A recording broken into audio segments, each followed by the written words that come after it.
Hi everyone, আসসালামু আলাইকুম। চলেন আজকে আপনাদের সবাইকে নিয়ে শাক তুলতে যাই।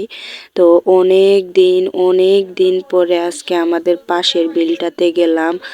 আর অনেক দিন পরে বলতে এই বিলটাতে আমি প্রথম গেছি। আমাদের এখানে যেহেতু নতুন বাড়ি করছে, তো পাশে যে বিলটা থাকে সেই বিলটাতে আমার কখনো যাওয়া হয়নি। তবে সেটার রাস্তা দিয়ে অনেকবার যাওয়া আসা হয়েছে, বিলে কখনো আমার নামা হয়নি। আজকে সেই বিলেই যাব শাক তুলতে।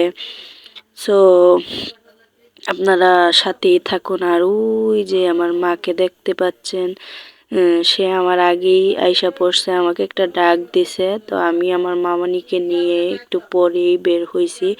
তো আইসা দেখি আমার মা তাড়াতাড়ি করে শাক তুলতেছে। আর দেখেন এই জায়গাটাতে গতকালকেও কিন্তু আমি এই পাশ দিয়ে হেঁটে গেছি, তখনও পানি ছিল না। আজকে কত পানি হয়ে গেছে।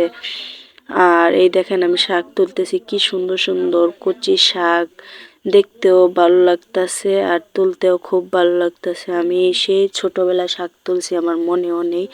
তো দেখেন আমরা মা আর মেয়ে মিলে অনেকগুলাই শাক তুলে ফেলেছি তাড়াতাড়ি করেই।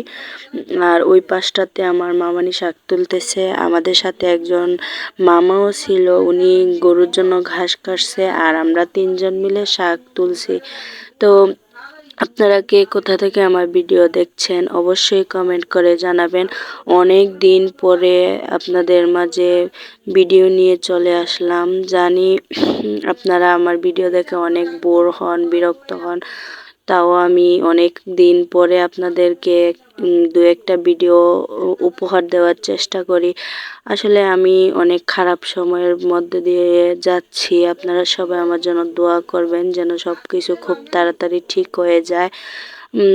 আমি আল্লাহর উপর ভরসা রাখি। আল্লাহ হয়তো সব কিছু সুন্দরভাবে গুছিয়েও দিতে পারেন, আবার সব কিছু নষ্টও করে দিতে পারেন। উনার পরিকল্পনা তো আর আমরা বলতে পারি না। উনি আমাদের জন্য যেটা ভালো হয় সেটা অবশ্যই করবেন। আমি আল্লাহকে খুব ভরসা করি। তো সেই সব কথা বাদ দেই। দেখেন অনেকগুলা শাক তোলা হয়েছে, এখন আমরা চলে যাইতেছি বাড়িতে। আর তারপরে বিকালবেলা চলে আসছে আমাদের বাঁশ, আমাদের ছাদের ডালাই দেওয়া হবে, তার জন্য বাঁশগুলা নিয়ে আসছে।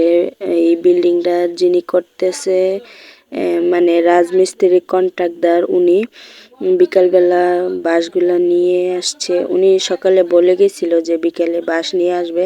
তার কিছুক্ষণ আগেই অনেক ঝড় তুফান হয়েছে, আমরা তো ভাবছি যে আজকে হয়তো বাঁশ আসবে না, কিন্তু উনি চলে আসছে বাঁশগুলা নিয়ে। হয়তো আগামীকাল থেকে আবার কাজ শুরু করে দিবে। আর এখানে হাঁস মুরগিকে আমরা কিছু আদার দিছিলাম, হাঁস খেয়ে চলে গেছে। তো এখানে মোরগগুলা খাচ্ছিল। গ্রামের সৌন্দর্য আসলে এই হাঁস মোরগগুলা, আমি আমার হাঁসগুলোকে খুব মিস করতেছিলাম। তো তারপরে এক জায়গায় চলে গেছিলাম আমি, আমার বোন আর আমার ছেলে। তো আমার বোন পিছন থেকে আমাকে এই ভিডিওটা করতেছিল, বলতেছে আপু তোমাকে আজকে খুব বুড়ি বুড়ি লাগতেছে। তো তুমি বিশ্বাস করতেছো না, আমি তোমার একটা ভিডিও করে দেখাই। তো সে সত্যি ভিডিও করে দেখাইতেছিল। তো আজকের ভিডিওটা এই পর্যন্ত। সবাই ভালো থাকবেন, সুস্থ থাকবেন। আল্লাহ হাফেজ।